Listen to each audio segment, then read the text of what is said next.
My Rook is a phenomenal talent. Phenomenal. You plus him, I got a team. So just to start, what made you want to produce this movie? It is incredible. Who wouldn't want to produce a movie like this? It's a great journey. It was a 4-year journey for us.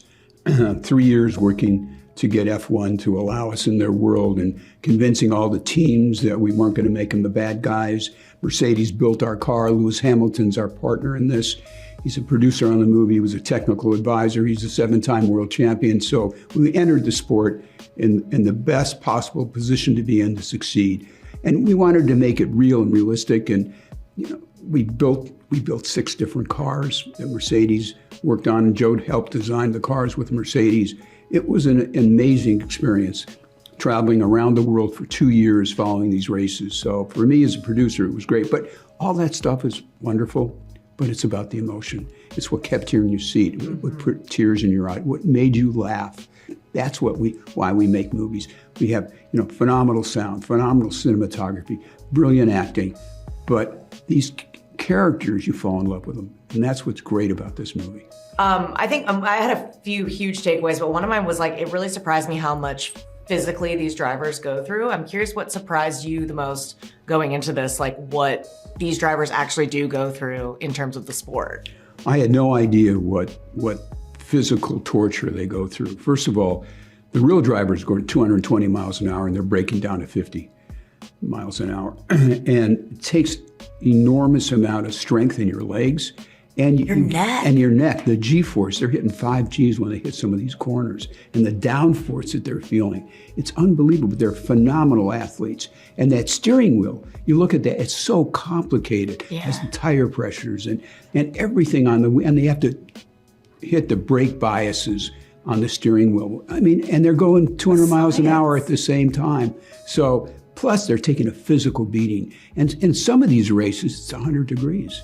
And so they're sitting in those cars at 100. They lose 10 pounds in some of those races.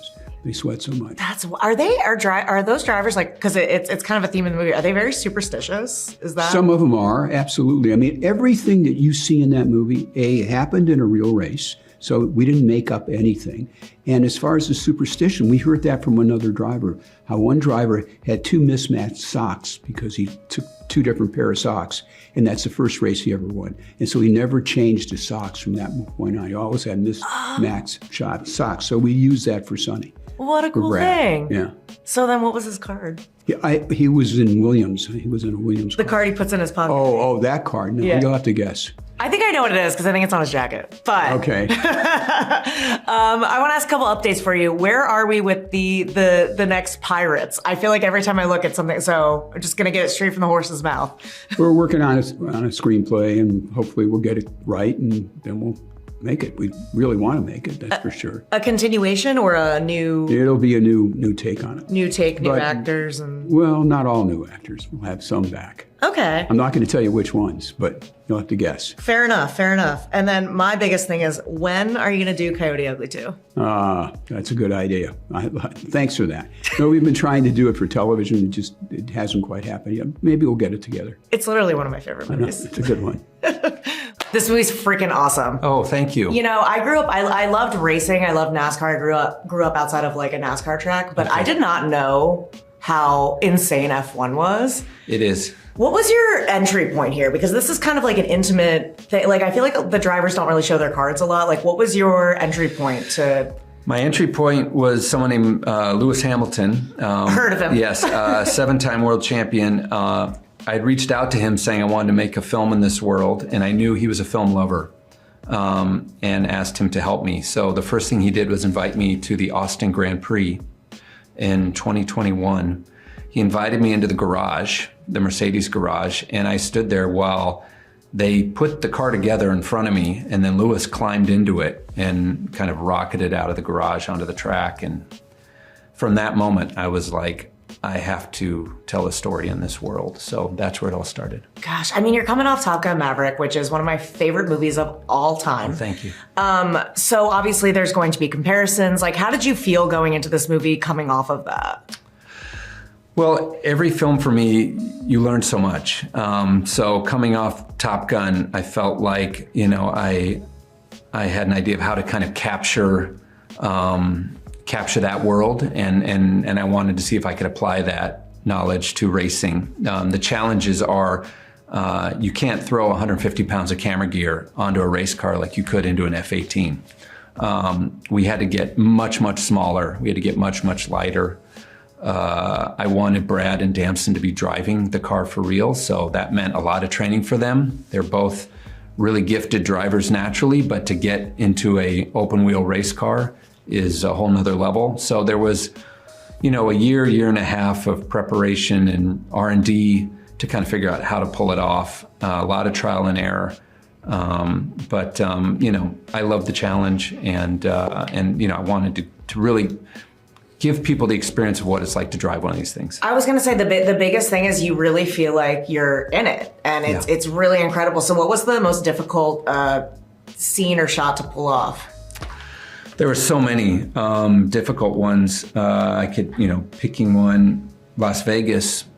That's a track that only exists for 3 nights out of the year. Yeah. So to get time on that track as, Brad and Damson as civilians, rather than F1 drivers, I think they're the only 2 non-drivers to actually get to drive that track. They gave us a 15-minute slot. It was like at the middle of the night. 15 minutes? Yes. It was cold. The tires were cold. It was slippery. That track has no runoff, so the walls are right there.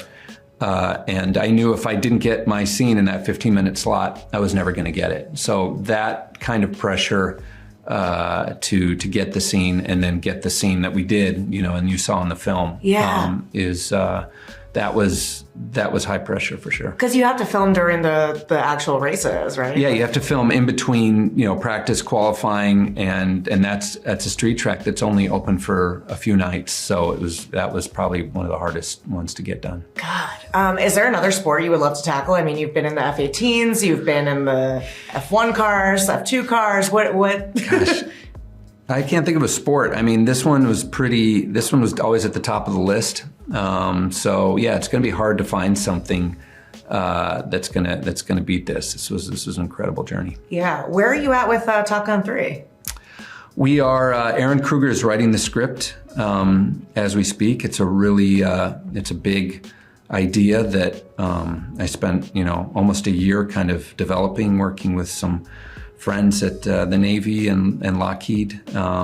Aaron's into it now, so we'll see how it comes along. Because I went into that movie being like, okay, this is gonna be it. This is Top Gun Maverick. We're gonna get this legacy sequel. This is gonna be the end. And I was so thrilled that you're gonna be doing more. So at what point were you like? It was about coming up with an idea, that, again, it's about finding a new challenge, opening up the idea, something that you just can't let go. And I think the idea is so ambitious, that's what's exciting to me. I love it. My dad's a military guy, so I grew up around, he fixed F-16s. Oh, amazing. So I was like, I grew up around jets, like. and I Fantastic. love it. Wait, I don't even live with my mom. Okay. She just cooks for me sometimes. Mm-hmm.